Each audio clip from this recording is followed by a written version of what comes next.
एक समय की बात है, भगवान गौतम बुद्ध एक गांव में धर्म सभा को संबोधित कर रहे थे। लोग अपनी विभिन्न परेशानियों को लेकर उनके पास जाते और उनका हल लेकर खुशी खुशी वहां से लौटते। उसी गांव के सड़क के किनारे एक गरीब व्यक्ति बैठा रहता तथा भगवान बुद्ध के उपदेश शिविर में जाने वाले लोगों को बड़े ध्यान से देखता। उसे बड़ा आश्चर्य होता कि लोग अंदर तो बड़ी दुखी चेहरे लेकर जाते, लेकिन जब वापस आते तो बड़े खुश और प्रसन्न दिखाई देते। उस गरीब व्यक्ति को लगा कि क्यों न वो भी अपनी समस्याओं को भगवान बुद्ध के समक्ष रखे। मन में ऐसा विचार लिए वह भी महात्मा बुद्ध के पास पहुंचा। लोग पंक्तिबद्ध खड़े होकर अपनी समस्या को बता रहे थे। जब उस गरीब व्यक्ति की बारी आई तो उसने सबसे पहले भगवान बुद्ध को प्रणाम किया और फिर बोला, भगवान, इस गांव में लगभग सभी लोग खुश हैं और सभी धनी भी हैं, फिर मैं ही क्यों गरीब हूँ। इस पर भगवान बुद्ध ने मुस्कुराते हुए कहा, तुम गरीब और निर्धन इसलिए हो क्योंकि तुमने आज तक किसी को कुछ दिया ही नहीं।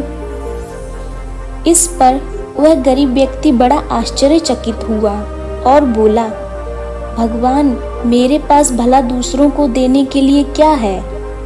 मेरा तो स्वयं का गुजारा बहुत मुश्किल से हो पाता है।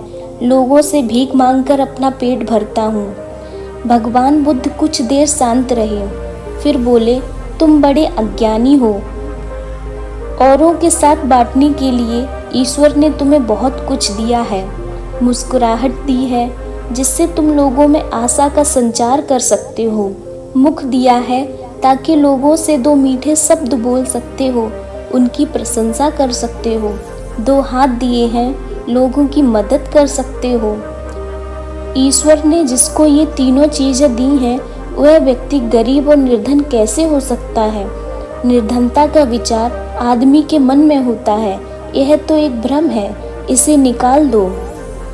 बुद्ध ने उस गरीब व्यक्ति से कहा, कभी भी मन में निर्धनता का भाव उत्पन्न न होने दो, गरीबी अपने आप ही दूर हो जाएगी। भगवान बुद्ध का उपदेश सुनकर उस गरीब आदमी का चेहरा चमक उठा और उसने इस उपदेश को अपने जीवन में उतारा, जिससे वह फिर कभी दुखी नहीं हुआ।